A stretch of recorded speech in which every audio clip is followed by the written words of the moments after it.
Nehemías capítulo 4. Así que le damos lectura y si me siguen por favor con sus vistas. Nehemías capítulo 4. Dice la palabra de Dios.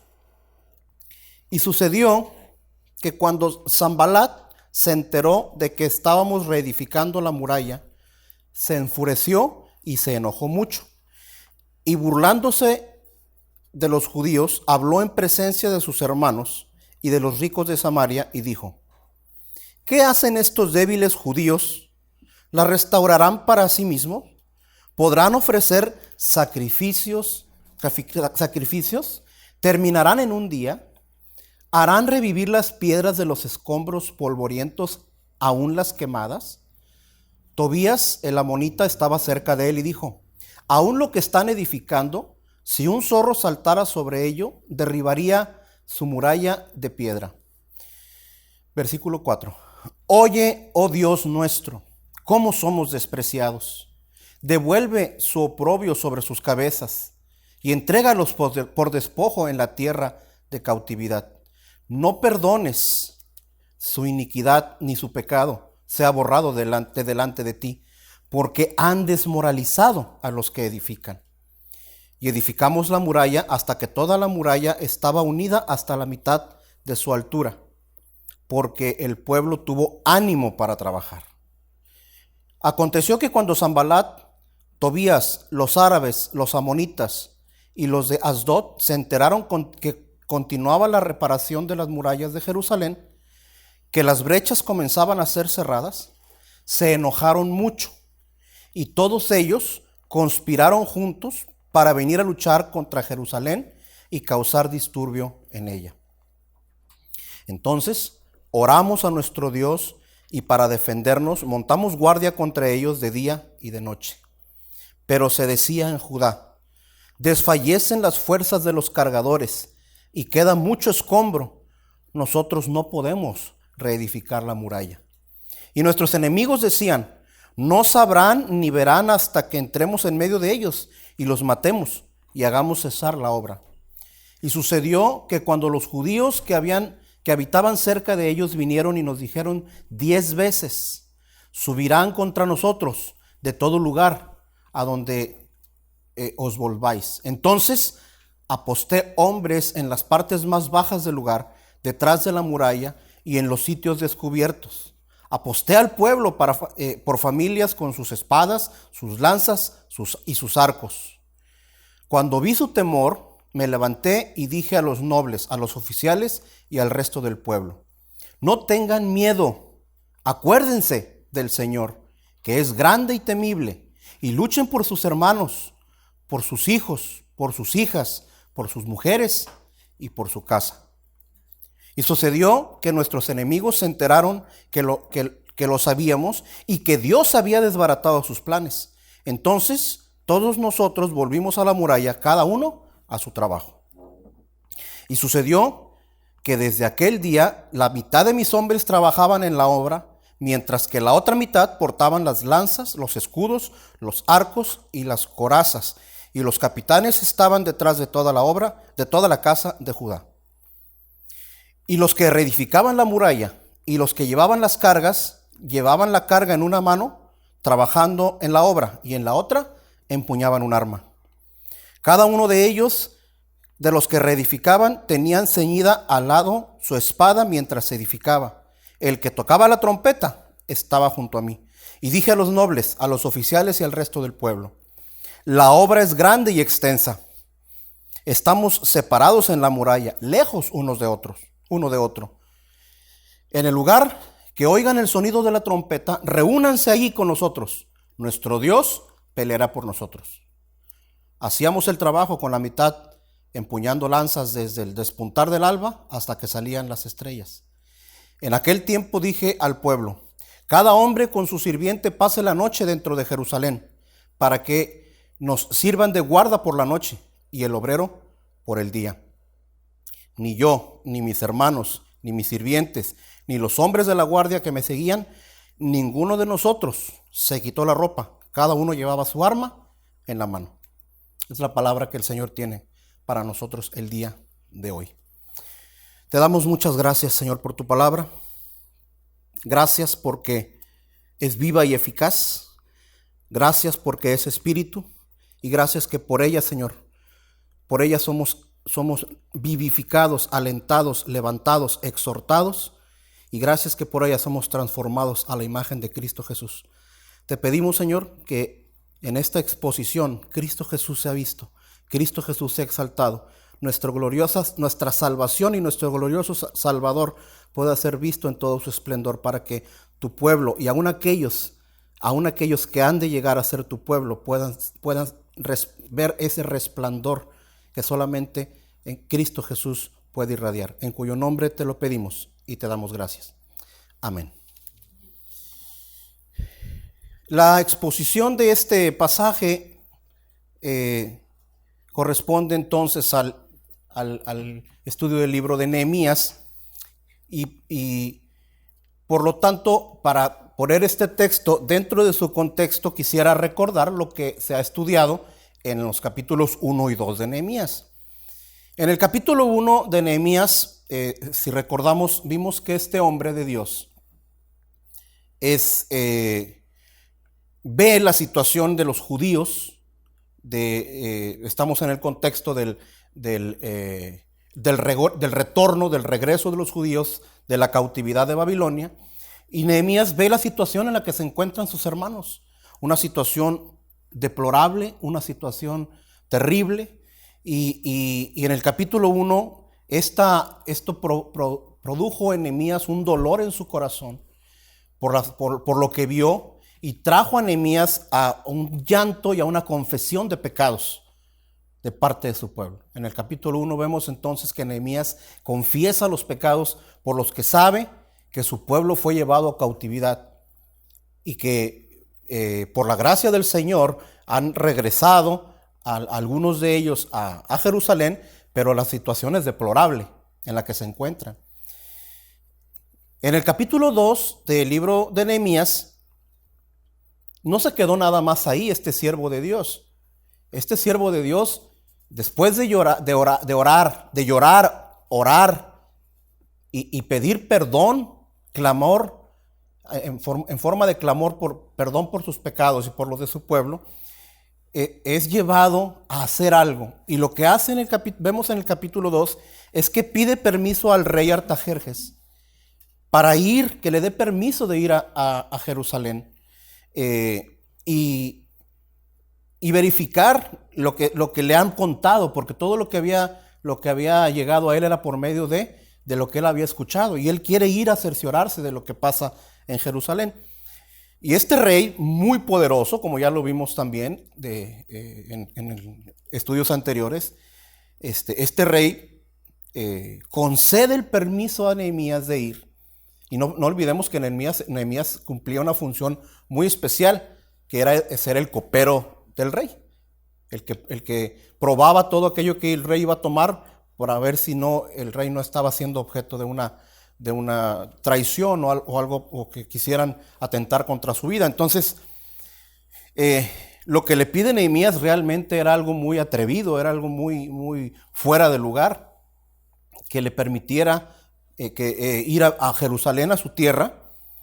Y resulta que lo que vemos en el capítulo 2 es que el rey otorga a Nehemías ese permiso para ir a revisar, para ir a su pueblo, a su tierra, a Jerusalén.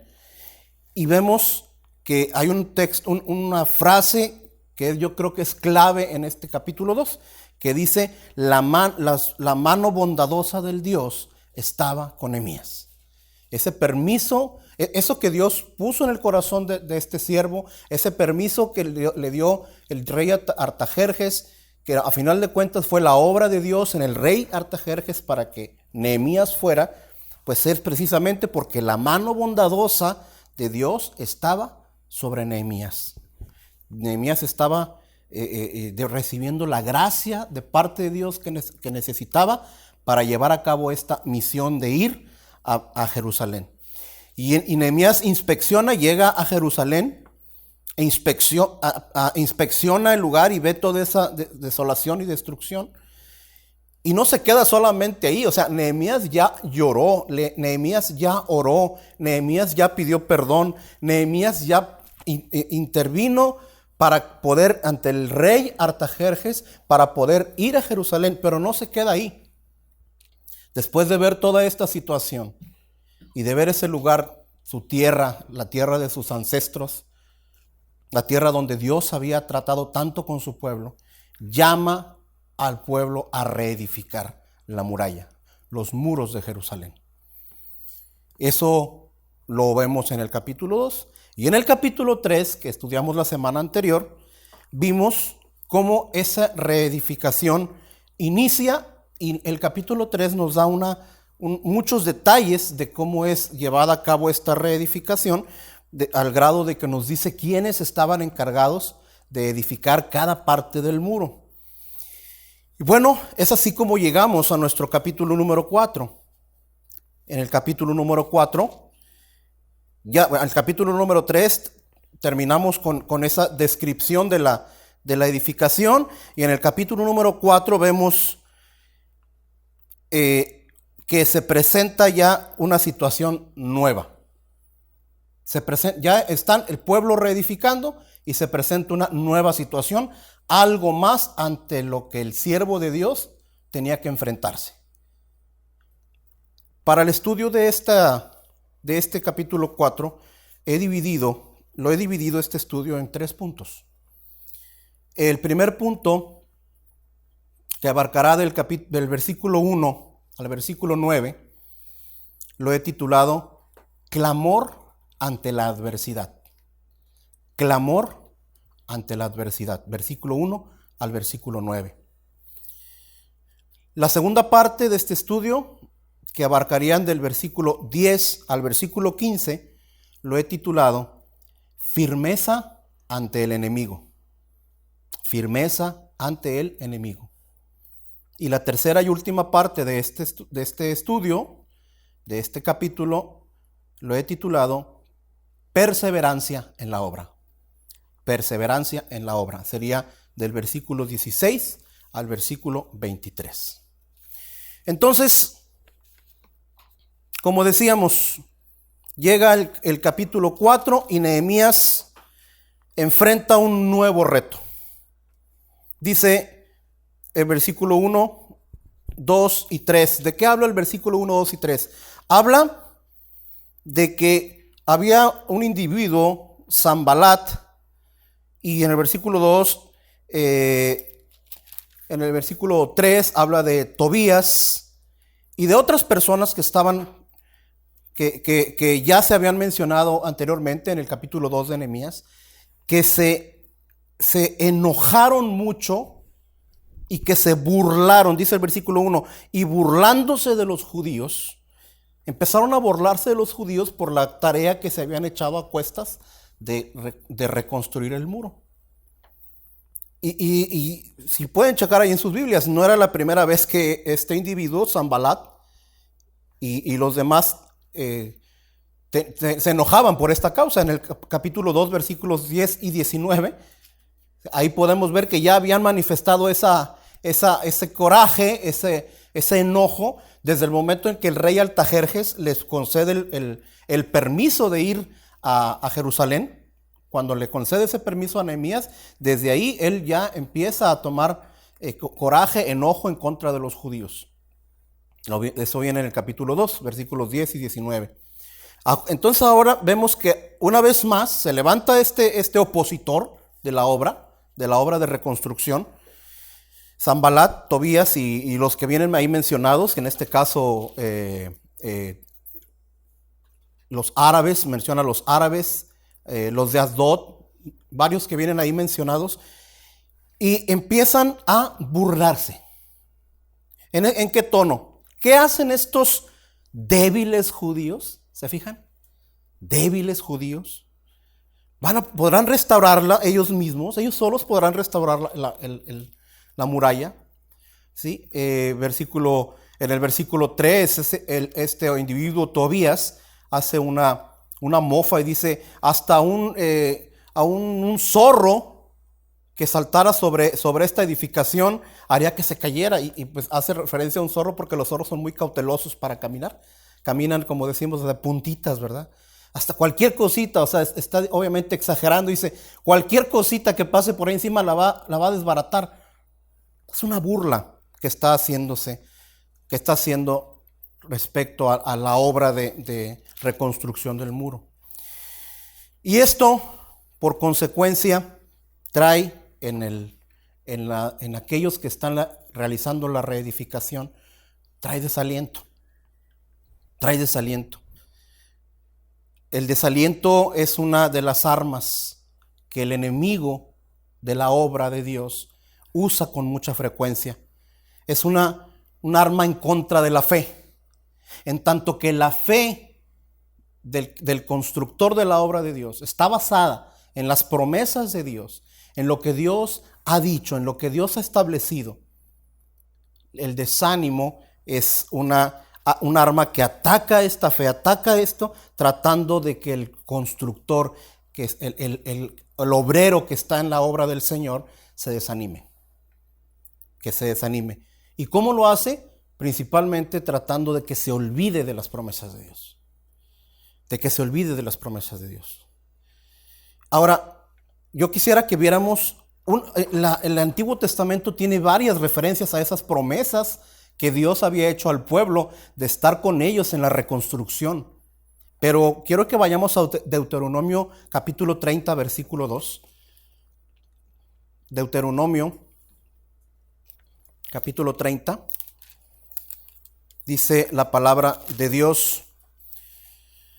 Desde el versículo 1 dice, Deuteronomio 31, y sucederá que cuando todas estas cosas hayan venido sobre ti, la bendición y la maldición que he puesto de delante de ti, y tú las recuerdes en todas tus naciones donde el Señor tu Dios te haya desterrado, y vuelvas al Señor tu Dios, tú y tus hijos, y le obedezcas con todo tu corazón y con toda tu alma, conforme a todo lo que yo te ordeno hoy, entonces el Señor tu Dios te hará volver de tu cautividad y tendrá compasión de ti y recogerá de nuevo de entre todos los pueblos a donde el Señor tu Dios te haya dispersado.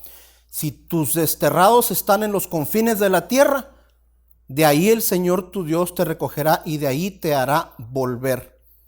Versículo 5, y el Señor tu Dios te llevará a la tierra que tus padres poseyeron, y tú la poseerás, y Él te prosperará y te multiplicará más que a tus padres. Esta promesa que había recibido el pueblo de Dios no es la única, pero es se hizo a Moisés en el libro de Deuteronomio, una promesa que el pueblo de Dios y principalmente Nehemías desconocía porque la palabra de Dios había sido expuesta. Nehemías conocía esta promesa. Él sabía que Dios estaría con ellos en tanto que ellos obedecieran a la palabra del Señor.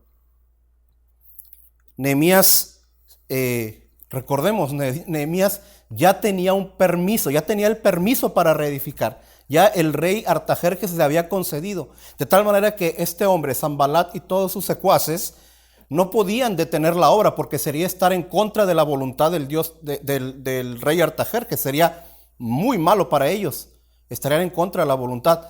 No podían detener la obra, pero sí podían amedrentar, sí podían hacer uso de otras armas que producen o el mismo o a lo mejor consecuencias peores que la propia guerra. En este caso era infundir desaliento. Sí podían desalentar al pueblo. Mi amado hermano, eso tiene para nosotros una enseñanza. Aquí podemos detenernos a revisar que esos mismo ataque del enemigo de la obra de Dios, del enemigo de nuestras almas, de aquel que nos tenía cautivos, ese mismo ataque es usado contra nosotros, contra los cristianos, contra el pueblo de Dios, contra aquellos que estamos siendo llamados a edificar el pueblo de Dios, a que el reino de los cielos sea establecido. Ese mismo ataque llega y de la misma forma, en forma de desánimo, ¿sí? Dice la palabra de Dios, fíjense, Nehemías era un hombre, un siervo de Dios que tenía la libertad de parte del rey para poder edificar. Nosotros tenemos la libertad de parte de nuestro Rey para poder pregonar el reino de los cielos. Dice Colosenses 1:13 y 14. Colosenses 1:13 y 14. Porque Él, nuestro Señor Jesucristo, nos libró del dominio de las tinieblas y nos trasladó al reino de su Hijo amado, en quien tenemos redención, el perdón de pecados. Nosotros somos libres del poder del pecado, libres para obedecer a nuestro Rey, y aún así, a veces caemos en ese desánimo por lo que escuchamos que nos dicen. Aquí el desánimo vino en forma de burla, y yo creo que todos nosotros hemos experimentado una situación. Todos los creyentes que nos esforzamos en la gracia del Señor para edificar el pueblo de Dios, caemos a veces en ese mismo tipo de ataques. Nos quieren hacer creer con burlas que lo que estamos haciendo no vale la pena, que lo que estamos haciendo es para nuestra propia gloria, que lo que estamos haciendo es, a lo mejor lo estamos haciendo en nuestras fuerzas, que lo que estamos haciendo tarde o temprano se va a caer, como dijo aquí, va a pasar un zorro y lo va a derribar. O sea, no tiene caso que desperdicies tu tiempo ahí. Y nos desanimamos. Si no estamos conscientes de que somos libres, de que nuestro Rey nos ha librado para hacer la obra y que estamos bajo su poder y bajo su instrucción, nos desanimamos. ¿Cómo nos desanimamos? ¿Cómo es que podemos experimentar ese desánimo? Ojo, mi amado hermano, cuando dejamos de orar, oramos menos. Cuando vamos menos tiempo a la palabra de Dios, cuando lo empezamos a hacer por mero compromiso o por mero ritual o porque creemos que es algo que nos va a traer bendición per se, así simplemente porque, o si no lo hago me va a ir mal. Cuando empezamos a perder tiempo dejando de meditar en las palabras del Señor, en las obras del Señor, es cuando entramos en las tentaciones más grandes para que el enemigo de nuestras almas, el enemigo del pueblo de Dios, haga su obra completa. Es necesario que tengamos esto continuamente en mente, que siempre habrá alguien enemigo de un hijo de Dios. El enemigo principal, el rey, el príncipe de la potestad del aire, obviamente usará muchas herramientas y el desánimo es una de ellas. Pero, gracias al Señor,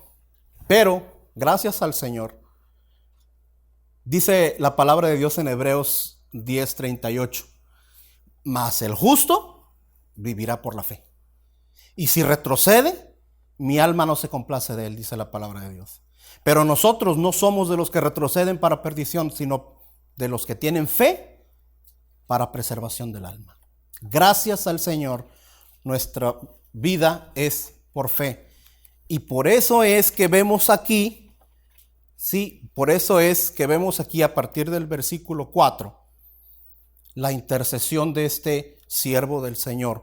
El versículo 4 y 5 es cuando ve esta situación, cuando ve este ataque que trata de desanimar al pueblo para la construcción, intercede en Nehemías y hace una oración que vemos en los versículos 4 y 5. Oye, oh Dios nuestro, cómo somos despreciados. Cómo somos despreciados. Y en esa oración vemos que Nehemías delante del Señor pone la realidad y pide al Señor que ejerza justicia. Ahora, fíjense, Nehemías, que es importante notar, Nehemías no fue contra el pueblo, contra Sanbalat y todos estos hombres, contra sus enemigos. No juntó al pueblo para ver qué podían hacer. No llamó a una guerra. No. Nehemías oró. Nehemías se puso delante del Padre y puso su situación enfrente del trono de la gracia. Eso fue lo que hizo el líder. Eso fue lo que hizo este siervo de Dios. ¿Sí? No debatió, no lidió con el problema. Él oró al Señor. Él puso delante del Señor su problema. Fue su primer recurso, no el último. Mi amado hermano, aquí tenemos una enseñanza muy, muy clara para todos nosotros, todos los creyentes. Poner delante del Señor nuestros problemas ante las adversidades, todo aquello que está en contra de su voluntad, es primero que nada orar a Él. Porque a final de cuentas estamos haciendo su obra, no la nuestra. Es Él en su soberanía y en su poder quien ha de hacer lo que tenga que hacer. ¿Sí? Y es lo que hace Nehemías. Nehemías conocía, sabía que Dios había prometido llevarlos al lugar de sus padres, darles la tierra. Él lo sabía, pero no por eso impedía que él orara y que pidiera a Dios que se manifestara su poder. Que se manifestara. El que tú y yo sepamos que Dios nos ha salvado, que Dios nos lleva, nos persevera, que Dios por sus promesas nos dice a dónde vamos, no impide que nosotros estemos también pidiendo que su poder sea visto. Que intervenga, que su mano sea vista, que nosotros desfallecemos, que están contra nosotros. Por eso dice, como dice Nehemías, oh Señor, ve cómo nos están tratando. Confío en tus promesas, pero interven en esta situación, Señor. Es lo que dice Nehemías, ¿sí? Ahora, la oración de Nehemías podría parecernos un poco extraña porque Nehemías pide juicio sobre sus enemigos. Pide juicio sobre sus enemigos. Podría parecernos porque no es la única oración. Tú y yo sabemos que el Antiguo Testamento, sobre todo en los salmos, lo que conocemos como salmos imprecatorios, son salmos donde el salmista pide que se haga juicio sobre sus enemigos. Sí, mi amado, pero no el juicio tuyo, sino el juicio de Dios. Es una oración en donde Nehemías pudo haber tenido coraje, pudo haber tenido aversión en contra de sus enemigos, pero él no lo hizo. Él pide, tú, Señor, ¿la justicia es de quién? Del Señor. Tú ejerces la justicia, porque están impidiendo, a final de cuentas no me están estorbando a mí, están impidiendo que se haga tu obra. Contra ti es contra quien están conspirando, no contra mí. Esa debe ser la oración de un creyente en este sentido. ¿Sí? Cuando estamos pidiendo justicia, que se haga justicia, porque se están metiendo en un terreno santo, se están interviniendo en un propósito santo. Haz tú la justicia. Debemos aprender, mis amados, que cuando oramos conforme a la voluntad de Dios, podemos pedir que Dios haga justicia. No significa pedir que le vaya mal al otro, a quien nos está molestando. No, que se haga justicia. Que su pecado le sea contado para que vea las consecuencias de su pecado. O sea, que pueda ver que está mal. Estamos ante una oración a lo mejor diferente, pero es una oración válida, completamente válida. Que se ha mostrado su pecado y no dejes que su pecado prospere, Señor. Pero tú, no yo. Tú, Señor. Y eso lo vemos en los versículos 4 y 5. Ahora en el versículo 6 vemos la respuesta del Señor. Vean lo que dice el versículo 6. Y edificamos la muralla hasta que toda la muralla estaba unida, porque el pueblo tuvo ánimo para trabajar. Inmediatamente la mano del Señor interviene en el asunto. ¿Qué hizo? ¿Quitó la presión? ¿Quitó la burla? No. ¿Qué hizo? Trabajó en los corazones del pueblo y los puso a trabajar. ¿Les dio qué? Ánimo. Esa fue la mano del Señor. ¿Sí? No trató con los opositores, no trató con el enemigo, trató con el pueblo. Vean qué tremendo y qué maravilloso es nuestro Dios. Él obra conforme a su voluntad y sus formas de proceder son muy lejos de que nosotros podamos entenderlas, pero son buenas. Son las formas correctas. Él trató con el propio pueblo, dándole ánimo para trabajar. Y eso también tiene que ser para nosotros un motivo de reflexión. ¿Cuántas veces no nos perdemos la respuesta de Dios a nuestras oraciones porque nosotros queremos que nos responda conforme a a lo que nosotros, como estamos visualizando la adversidad? Él responde a la manera que Él cree conveniente para nosotros, ¿sí? Y todas las cosas que Él hace para los que le amamos nos ayudan para bien. No va a responder exactamente como nosotros queremos, pero Él responderá. Aquí respondió tratándolo con los corazones del pueblo. Ahora en el versículo 7, en el versículo 6 vemos que el pueblo se anima y empieza a trabajar. Y llegan hasta la mitad de la altura. Hasta la mitad. Yo creo que todos hemos visto algunas imágenes, ¿no? De lo que estamos hablando, del muro de Jerusalén. Estamos hablando de que era de dimensiones muy grandes, o sea, era mucho trabajo. Imagínense hasta la mitad. Ya llevaban bastante trabajo. Ya estaban cansados, estaban fatigados, ¿sí? Entonces es cuando viene el versículo 7. Y aconteció que cuando Sanbalat, Tobías, los árabes, los amonitas y los de Asdod, o sea, todos los enemigos del pueblo de Dios que se mencionan ahí, se enteraron que continuaba la preparación de las murallas de Jerusalén, que las brechas comenzaban a ser cerradas, se enojaron mucho. Y en el versículo 8 dice que ahora conspiraron. Buen momento para para el segundo ataque, ¿no? Porque el pueblo estaba cansado. El pueblo iba a la mitad de la obra, estaban cansados, ¿sí? Y estos hombres siguen siendo los enemigos del pueblo. Entonces, era un buen momento. Cuando hay cansancio, cuando hay fatiga, ¿sí? Cuando el pueblo puede empezar a manifestar un poco de eso, de cansancio, de fatiga, de necesidad de descanso a lo mejor, de dejar un poquito la herramienta para descansar. Y es cuando entonces el pueblo, los enemigos se dan cuenta y dice, ahora ya no se burlan, ahora conspiran. Dice el versículo 8, y todos ellos conspiraron para venir, ahora conspiraron para luchar contra Jerusalén y causar disturbio. Pero ellos conspiraron, o sea, se pusieron de acuerdo para hacer una guerra en contra del pueblo. Pero no perdamos de vista. Conspiraron, se juntaron, empezaron a planear ese ataque, pero ellos no podían hacerlo. A ellos no tenían permitido tocar al pueblo de Dios porque tenían el permiso del rey Artajerjes. No perdamos de vista eso. ¿Sí? O sea, la realidad era que no podían meterse con ellos.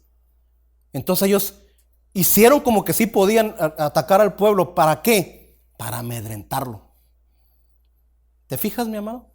Otra herramienta que usa el enemigo de nuestras almas. Otra herramienta que usa el enemigo de la iglesia, el enemigo del pueblo de Dios, es amedrentar. Amedrentar, conspirar para causar disturbio. ¿Por qué? Al amedrentar, el causar disturbio, ¿qué hace? Que te distraigas. Hace que el pueblo de Dios ponga su atención en otra cosa. ¿Sí?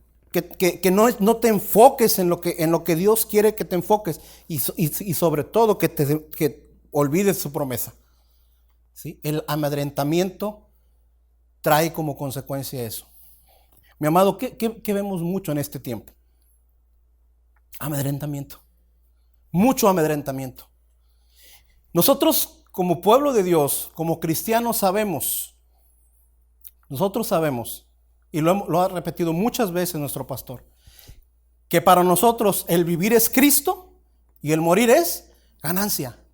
Y nosotros tenemos la promesa de que nada nos separará de la mano del Señor. Tenemos la promesa de que Él nos hará perseverar hasta el final. Tenemos tantas y tantas promesas que nos hacen caminar en el camino recto, pero nos amedrentamos ante las situaciones, ante las amenazas. Nos amedrentamos, nos llenamos de miedo. Y con eso empezamos a dudar que lo que dice el Señor sea cierto. Porque empezamos a quitar la vista. Acuérdense que tenemos carne y la carne empieza a tomar dominio. Si quitamos la vista de las promesas del Señor, si quitamos la vista de la palabra de Dios, de sus exhortaciones, vamos a empezar a darle paso a la carne y entonces el enemigo va a lograr su cometido. Por medio de amedrentamiento nos va a separar. El enemigo va a estar trabajando siempre en contra de la obra de Dios. Siempre. En todo momento va a buscar, tiene muchas herramientas. Satanás es muy sabio, pero no más que nuestro Señor. Él tiene limitados sus recursos. No más que nuestro Señor, pero sabes que es más sabio que nosotros muchas veces. Porque nosotros caemos en la tentación de hacerle más caso a nuestra carne, de hacerle más caso al mundo, de hacerle más caso a las circunstancias, a la bendita y santa palabra de Dios que nos tiene todas las herramientas para vivir tiempos de adversidad. Es entonces cuando conspiran, amedrentan, y en el versículo 9 otra vez interviene el hombre de Dios. Entonces oramos a nuestro Dios, y para defendernos montamos guardia contra ellos de día y de noche. ¿Sí? ¿Se fijan en el versículo 10? O sea, no nada más oró. Nehemías no nada más oró. El pueblo no nada más oró. Oraron y se pusieron, como decimos, las pilas. Y pusieron manos a la obra. ¿Sí? No solo oraron, sino que actuaron conforme a su oración. Hicieron uso de la gracia que Dios les había dado. Dios ya les había derramado sobre ellos la gracia del ánimo. Ese ánimo venía de parte de Dios. Bueno, ese ánimo los llevó ahora no nada más después de orar a ponerse alerta. ¿Sí? Ahí está en el versículo 9. Y para defendernos montamos guardia. O sea, ahora sí nos vamos a defender. No vamos a estar esperando el siguiente ataque nada más así, ¿verdad? Ahora sí nos vamos a defender, vamos a montar guardia, ¿sí? Y vemos que es otra lección más para nosotros, mis amados. Tenemos un ejemplo en el Nuevo Testamento, nuestro Señor Jesucristo, que les dijo a sus discípulos: velad y orad. O sea, oren y estén atentos, estén alerta para que no caigamos en tentación. ¿Sí? En 2 Corintios 2:11 dice Pablo: para que Satanás no tome ventaja sobre nosotros, pues no ignoramos sus maquinaciones. Esta lección nos lleva a ponernos alerta. Orar. Dios ya nos dio la gracia del ánimo, orar y estar alerta, porque Satanás, el enemigo del pueblo de Dios, seguirá. Y una de las peores cosas que le puede pasar en estos casos al pueblo de Dios es ignorar las maquinaciones de Satanás. Aquí dice, porque para que Satanás no tome ventaja, dice Pablo, pues no ignoramos sus maquinaciones. Satanás no es en quien nos tenemos que estar preocupando siempre. Más bien tenemos que considerar siempre que Él va a estar haciendo su trabajo. O sea, y eso implica que nos va a estar tratando de entorpecer. O sea, hay que estar conscientes. Más tampoco vamos a dedicarnos a estudiar a Satanás. Ya sabemos que Él va a buscar hacernos caer. Tenemos que estar pendientes nosotros, de nosotros mismos, de nuestro corazón. ¿Sí? Hasta aquí, mis amados, hemos visto un pueblo con una misión: restaurar el muro de Jerusalén. Un pueblo temeroso ante las adversidades. Llegaron las adversidades y entraron en temor. Pero un líder, un siervo de Dios, un siervo puesto por Dios, que interviene para que el pueblo continúe con la obra. Nosotros tenemos el mejor intercesor que puede tener la iglesia: a Cristo mismo. a Cristo mismo intercediendo por nosotros delante del Padre. En la oración de Juan 17 que Cristo hace antes de ir a la cruz, Juan 17, si tú la lees en casa con calma, vas a notar por lo menos 3 cosas por las que ora Cristo. Por su iglesia, por nosotros, que estemos en unión con Él, que le conozcamos y conociéndole vivamos nuestra vida eterna y que seamos santificados por Él. Si Cristo oró al Padre por esas 3 cosas, unión con el Dios, como él es, unión con Cristo, como Cristo está unido al Padre, que le conozcamos y conociéndole vivamos nuestra vida eterna, ¿sí? Y que seamos santificados, apartados por Dios para un propósito de Dios, mi amado hermano, eso no te da aliento para seguir adelante. Si en este mismo instante Cristo mismo está delante del Padre,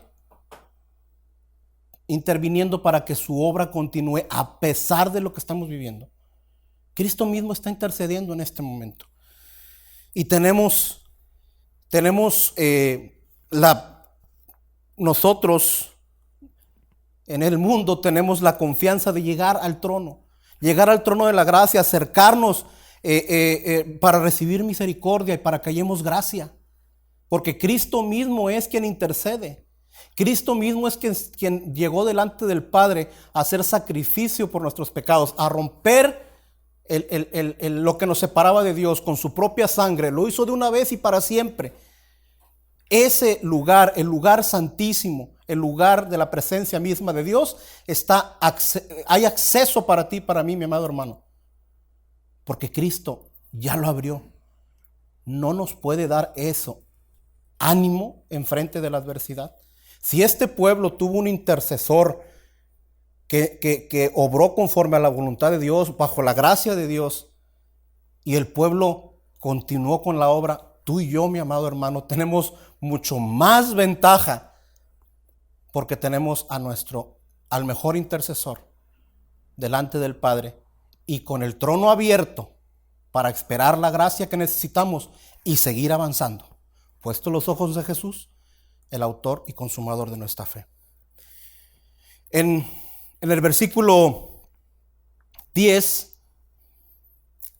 viene un pero. Los peros como que detienen el flujo, ¿verdad? Pero se decía en Judá, desfallecen las fuerzas de los cargadores. A partir del versículo 10, podemos ver el desarrollo del segundo punto, que es firmeza ante el enemigo. Firmeza ante el enemigo. Dice el versículo 10, pero se decía en Judá, desfallecen las fuerzas de los cargadores y queda mucho escombro. Nosotros no podemos reedificar la muralla. Fíjense que en este versículo dice, se decía en Judá. O sea, ¿qué acabamos de ver? Que ya el pueblo estaba cansado, ¿no? Y ya empezaron a quejarse. Falta mucho escombro por recoger. Obviamente no se puede edificar cuando no se ha quitado el escombro, ¿verdad? O sea, primero había que recoger el escombro que había quedado de la destrucción para poder levantar el muro. Entonces había doble trabajo de recoger escombro y trabajo de edificar, de levantar el muro. Entonces dice, ya están los cargadores muy cansados, desfallecen. Pero dice, se decía en Judá. ¿Te fijas? No te salta ahí se decía en Judá, los propios judíos. Ahora el ataque del enemigo viene de adentro. ¿Te fijas? Ahora viene de adentro. Ahora las murmuraciones empezaban a quejarse, ¿sí? Y es cierto, como decíamos, no podemos edificar si no se han quitado los escombros. Y en nuestra vida cristiana esto es una realidad. Entre paréntesis, mi hermano, si los escombros de tu vida, si los escombros del pecado, si todo aquello que Dios derrumbó no se han recogido y no han hecho espacio para edificar la obra de Dios en tu vida, va a ser muy difícil o muy tardado, ¿verdad? Necesitamos como creyentes levantar los escombros. Nos va a llevar un poco más de trabajo, pero necesitamos levantar los escombros. Era un trabajo necesario. Era un trabajo necesario. Entonces, pero aquí lo que yo quiero subrayar es que este ataque era de adentro. De adentro. Y ya como iglesia, esto también nos dice mucho a lo que tenemos que estar pendientes. Muchas veces los ataques vienen de adentro. No de los enemigos de la iglesia de afuera, sino de los mismos hermanos que ante la adversidad, ante el cansancio, empiezan a rendirse y a murmurar, empiezan a decir, empiezan a quejarse.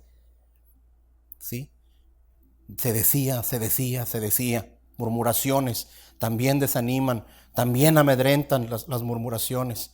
Es otro instrumento que usa el enemigo para atacar y para retrasar la obra del Señor. ¿Sí? En el versículo 11 dice, y nuestros enemigos decían, no sabrán ni verán hasta que entremos en medio de ellos. O sea, decían los conspiradores, esto va a ser sorpresa, ¿verdad? No se van a dar cuenta cuando entremos. No se van a dar cuenta. Mi amado hermano, así actúa el enemigo. Espera que estés desprevenido. ¿Sí? O sea, no sabrán ni verán. Cuando estás desprevenido, cuando estás distraído, cuando has desatendido tu relación, tu comunión con Dios, el enemigo aprovecha. ¿Sí? Espera. Por la razón que haya sido, pero espera a que desatiendas tu comunión con el Señor. Eso lo vemos entonces en el versículo 11. Ahora en el versículo 12 vemos una obra de gracia, de misericordia de parte de Dios, porque dice, y sucedió que cuando los judíos que habitaban cerca de ellos vinieron y nos dijeron 10 veces, subirán contra nosotros de todo lugar a donde se vuelvan. O sea, Dios permitió que en medio de estos ataques, tanto de afuera como de adentro, ellos fueran enterados de que iban a ser, supuestamente objeto de un ataque del enemigo. Esa es una gracia que tenemos de parte de Dios. Dios no nos deja solos, aún en medio de la adversidad, aún en medio de los posibles ataques, aún en medio de todo esto, Dios nos da las herramientas, Dios nos advierte para que estemos prevenidos. Dios nos advierte, ¿sí? Mi amado, hemos leído constantemente en la palabra de Dios que la palabra es útil para enseñar, para reprender, para corregir, para instruir.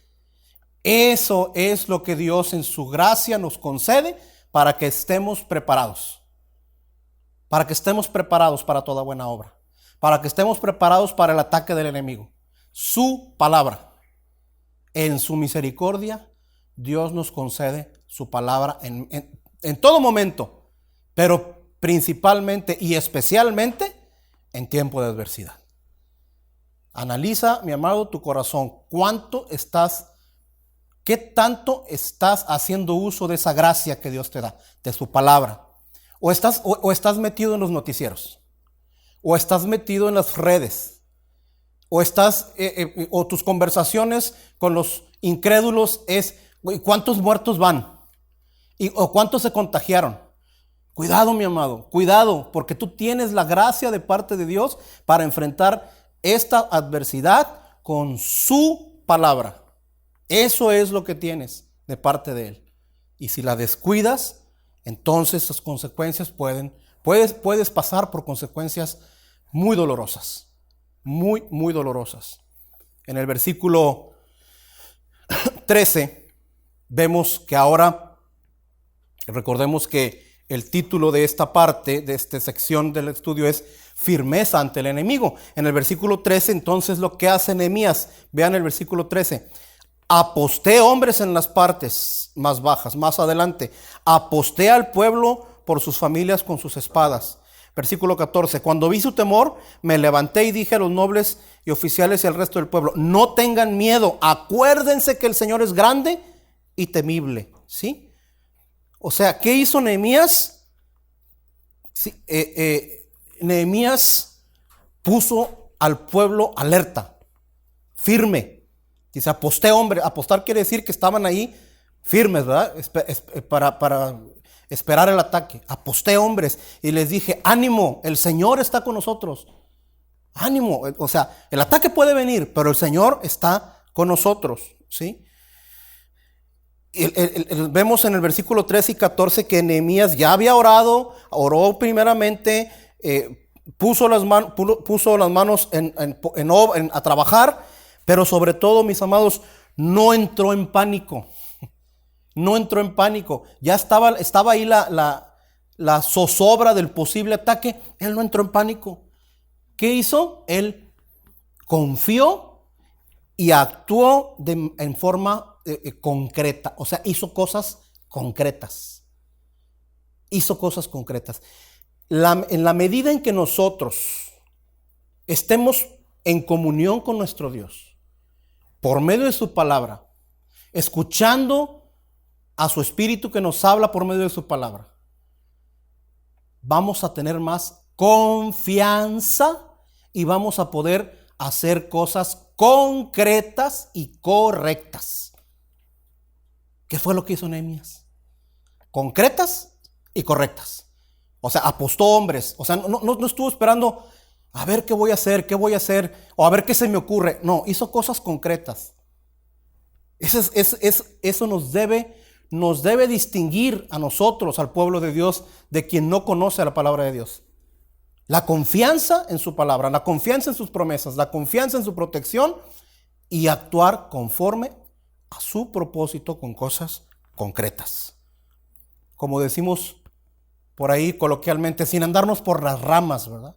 Hacer las cosas que tenemos que hacer y en la confianza de que Dios tomará el control. Dios tomará el control. Les recordó al pueblo que valía la pena luchar.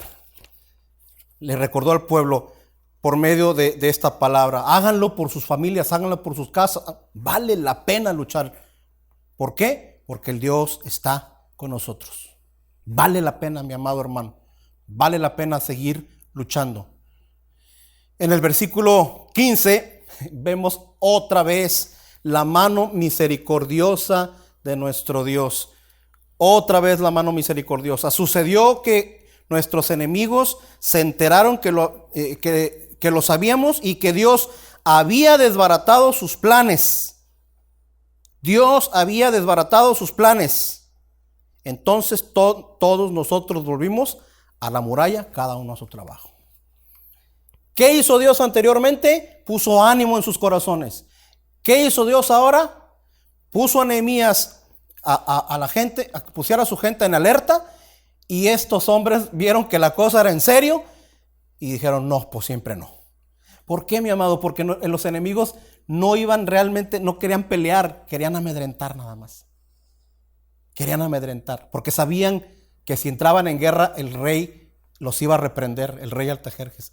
Esa es una de las cosas que tenemos que tener bien claros, que nuestro enemigo nos va a tratar de estar molestando, amedrentando, desanimando, pero no pondrá una mano sobre nosotros si no es por la voluntad de Dios. Y si es por la voluntad de Dios, va a ser con un fin bueno. No perdamos de vista eso. Nunca lo perdamos de vista. Lo que hizo el pueblo entonces fue soportar. Nunca entró en la guerra. Soportó. La palabra de Dios nos llama en Efesios 6 a que nos ciñamos con la ¿qué? Con la armadura de Dios. Esa es la manera en que nosotros podemos soportar, ¿sí? Yo quiero que vayamos a dar que veamos en Efesios 6, no es un estudio de la armadura de Dios, pero veamos la importancia que tiene que estemos conscientes de nuestras herramientas. Dice la palabra de Dios en Efesios 6, versículo 13. Por tanto, tomen toda la armadura de Dios para que puedan resistir en el día malo. Habiéndolo hecho, estén firmes. Tomen toda la armadura de Dios, toda, para que estén firmes. ¿Y cuál es la armadura de Dios? Dice, ciñan su cintura con la verdad. Ciñan su cintura con la verdad, sin hipocresía, hablando la verdad, la palabra pura de Dios, ¿sí? Con devoción hacia la verdad, ¿sí? Ahora, fíjense que dice ciñan, o sea, peguen, que esté bien pegada al cuerpo, que esté bien sujeta, a la verdad, ¿sí? Revístanse con la coraza de justicia. Si hemos sido justificados delante de Dios por nuestro Señor Jesucristo, la justicia de Dios nos lleva a una justicia práctica. O sea, sean santos. Sean santos. Nuestra justicia práctica es nuestra santidad, la santidad que podemos, en la que podemos vivir porque hemos sido justificados. Calzados con los pies, con el apresto del Evangelio de la paz. O sea, con la seguridad, ¿sí? El apresto del Evangelio, con la seguridad de la paz que tenemos con Dios, ¿sí? La paz que tenemos con Dios nos debe dar seguridad. El escudo de la fe, mi amado. La fe de nosotros viene por el oír y el oír por la palabra de Dios. La fe del cristiano es una fe que se basa en el conocimiento de su Señor y Salvador. Tienes que fortalecer tu fe, tienes que enriquecer tu fe, tienes que endurecer tu fe. ¿Y cómo es? Conociendo más a tu Salvador. Solamente conociendo más a tu Salvador, ¿sí? Escudo, porque eso va a ser un escudo para apagar los dardos encendidos del maligno. Necesitamos y pide más fe si crees que la necesitas. Tomen también el yelmo de la salvación, el casco. Quita todo, pon todo pensamiento cautivo en obediencia a Cristo. Todo aquello que quiere hacerte ver que tu salvación la puedes perder, que no eres salvo, todo eso que ronda en tu cabeza, tienes que ponerlo, sujetarlo en obediencia a Cristo. Como dijo algún día Martín Lutero, tú puedes ver pájaros volando arriba de tu cabeza, pero puedes hacer que no aniden, ¿verdad? O sea, no permitas que pensamientos, ponlos en obediencia a Cristo, a todos tus pensamientos. Y esto que vimos, un repaso rapidito de la armadura del cristiano. Eso debe ser, mi amado hermano, todos los días para estar firmes. Y obviamente, en estos tiempos de adversidad, pues tiene que ser con más intención el estar revestidos con la armadura la armadura que necesitamos. Y por supuesto, mi amado, ejemplo tenemos de estar firmes. En el Evangelio de nuestro Señor Jesucristo, según Mateo capítulo 4, estudiamos que nuestro Señor Jesucristo fue tentado en el desierto. Fue tentado por el enemigo. Fue tentado con la propia palabra de Dios. Y él se mantuvo firme por el Espíritu de Dios y por la palabra de Dios. El enemigo quiso torcer la palabra para hacerlo caer, y él con la propia palabra y con el Espíritu de Dios pudo contrarrestar el ataque del enemigo. Y a final de cuentas, después de varios intentos, ¿qué hizo el enemigo? Se retiró. Ejemplo tenemos para que nosotros, por el mismo Espíritu, hagamos que el enemigo retroceda, estando firmes, no cayendo en sus maquinaciones, no peleándonos con el enemigo, estando firmes. ¿Qué más que esa escena que tú y yo conocemos del monte de los olivos, cuando nuestro Señor Jesucristo oró al Padre diciendo: si es posible, pasa de mí esta copa, pero no se haga mi voluntad, sino la tuya, sometiendo nuestra voluntad a la voluntad del Padre. ¿qué más que viendo a nuestro Señor Jesucristo en la cruz, orando por sus enemigos y diciéndoles, Padre, perdónanos porque no saben lo que hacen?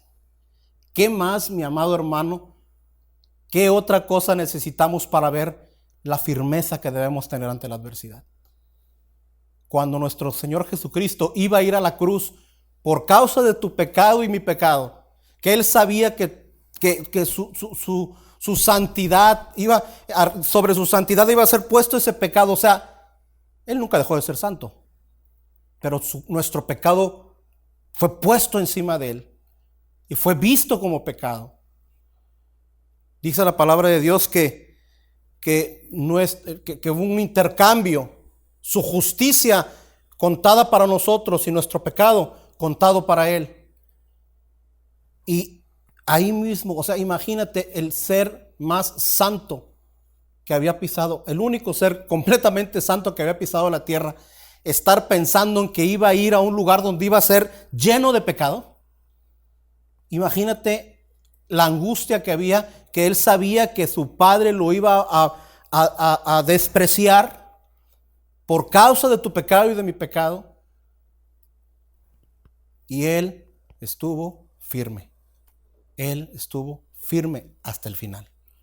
Y en sus oraciones lo podemos ver, que Él encomendó todo a la voluntad del Padre. Ejemplo tenemos, mi amado hermano, en nuestro Señor Jesucristo. En el versículo 16,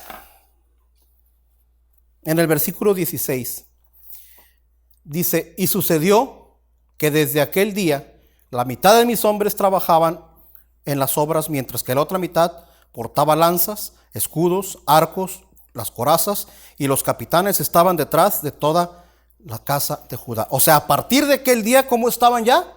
Armados. Ya estaban armados, ¿sí? Ahora la obra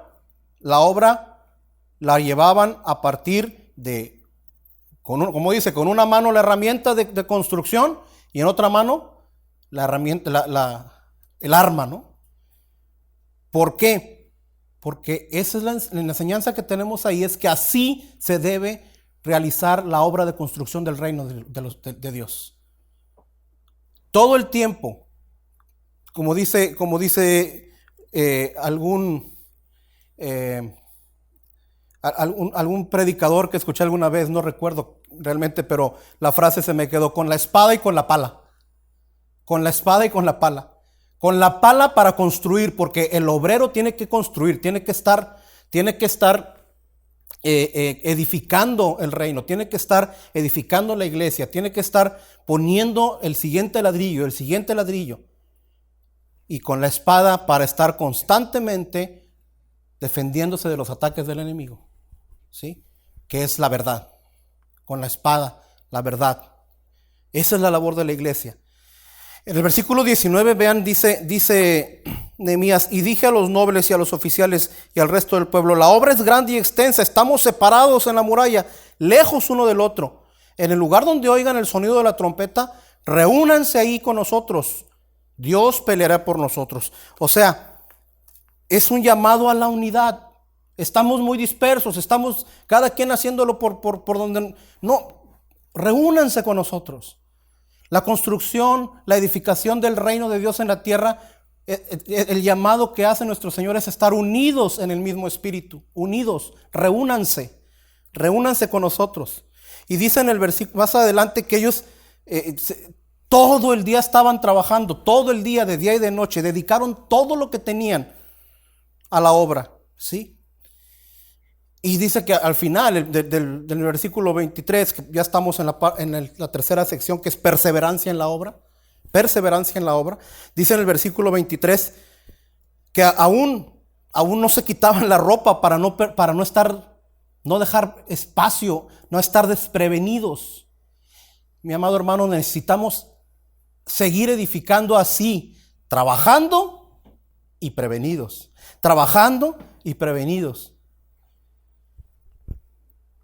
Aún en la tribulación, dice Romanos 5:3, la tribulación produce en nosotros paciencia. Y la paciencia, carácter probado. Y el carácter probado, esperanza. En esta tribulación, mi amado hermano, en esta tribulación, Dios está edificando a su iglesia. Está produciendo paciencia y esperanza. ¿Sí? Necesitamos entonces hacer lo que dice Hebreos 12:1. Teniendo alrededor nuestro tan grande nube de ¿qué? De testigos, ¿sí? Despojémonos del pecado que nos asedia y corramos la carrera, ¿sí? Despojémonos del pecado, corramos la carrera, pero aquí nos dice ¿cómo? Con paciencia, con paciencia. Tenemos una carrera por delante. Necesitamos paciencia, mis amados. Bueno, lo que estamos experimentando ahorita son pruebas que nos va a generar paciencia. Necesitamos esta prueba para que en nosotros surja paciencia, surja esperanza. ¿Sí? Pero aquí también nos dice, ¿puestos dónde los ojos? En Jesús, el autor y consumador de nuestra fe. Y para terminar, mi querido amigo, quiero llamar tu atención, y mi amado hermano también. Quiero llamar tu atención en esta parte que dice así. Versículo 20. En el lugar que oigan el sonido de la trompeta, reúnanse allí con nosotros. Reúnanse ahí con nosotros. Mi querido amigo, dice la palabra de Dios. Quiero que vayamos por favor a Primera a los Tesalonicenses capítulo 4. Primera a los Tesalonicenses capítulo 4, versículo 16.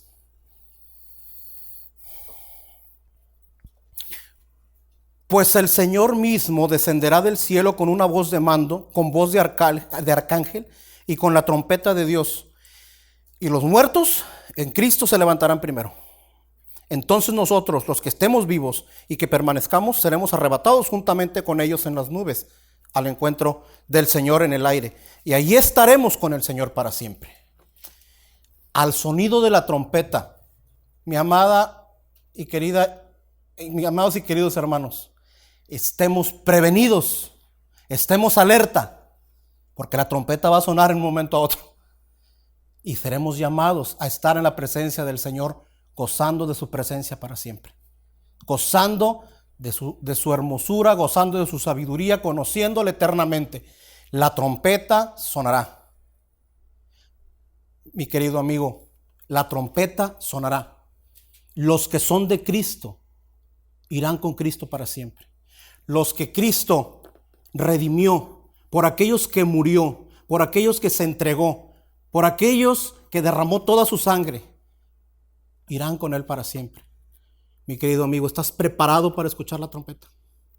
¿Estás preparado para el llamado a reunirte con la iglesia? Si no es así, entonces esta tribulación no tiene nada que ver con la tribulación que vas a tener eterna, con la perdición eterna de tu alma. Porque habrá un llamado, y solamente los que se arrepintieron de sus pecados, los que confiaron en la obra perfecta de Cristo, la vida de Cristo en lugar nuestra, la muerte de Cristo en nuestro lugar, y que nos hemos aferrado a esto con toda nuestra alma, somos los que escucharemos la trompeta y estaremos en su presencia para siempre. Y para nosotros el vivir es Cristo y el morir será ganancia. Para ti, mi querido amigo, ¿qué es esto? Si esta tribulación te llevará a salir de este mundo, ¿qué esperas que vas a pasar de aquel lado? ¿Qué esperas que va a pasar el día que te encuentres enfrente con la muerte? Aquí lo dice mi amado hermano. Todavía hay oportunidad mi querido amigo, todavía hay oportunidad de que te arrepientas, de que reconozcas que delante de Dios eres pecador, de que reconozcas que has desobedecido completamente su palabra, que has querido hacer tu voluntad como tu propio Dios, y que vengas a Él en arrepentimiento y fe en la obra de Cristo para ti. Solo así es que escucharás la trompeta y podrás estar reunido en la congregación de los santos, alabando por siempre a nuestro glorioso Salvador. Que así sea. Y ven, Señor Jesús. Vamos a orar. Bendito Padre Celestial, gracias te damos por tu palabra, Señor. Gracias por este pasaje de aliento que hemos recibido, Señor, que nos recuerda que la obra a la que nos llamaste no es nuestra, es una obra tuya, es la edificación del reino de Dios, y nosotros somos solo obreros, Señor, pero obreros que necesitamos de tu gracia y por la cual clamamos, Señor. Obreros que necesitamos nuestras armas de defensa y las cuales tú nos proporcionas, Señor. Obreros que necesitamos aliento para perseverancia y tú nos la das, Señor, por tu Espíritu. Padre, de ti, para ti y en ti es todo, Señor. Ayúdanos a entenderlo. Y Padre, aquellos que en estos tiempos, Señor, tú has decidido que por las circunstancias que hayan sido, escuchen el mensaje de salvación, Señor, te pedimos que tú los traigas a la iglesia, los traigas a la congregación, a los santos, y puedan gozarse junto con nosotros, Señor, de que esto que está viviendo el mundo es leve y es pasajero, y que para nosotros es corrección, es también ánimo y esperanza, pero para los que no están en Cristo es terror, es zozobra. Padre, te damos gracias porque nos has concedido este tiempo. Padre, te damos gracias porque en este tiempo de cuarentena, en este tiempo de aislamiento, no nos has dejado, Señor, sin tu palabra, no nos has dejado sin la comunión con nuestros hermanos. Podemos ver tu mano amorosa, misericordiosa, y seguimos confiando en que esa misericordia para nosotros es para siempre, Señor. En el nombre de Cristo Jesús te damos muchas gracias. Amén.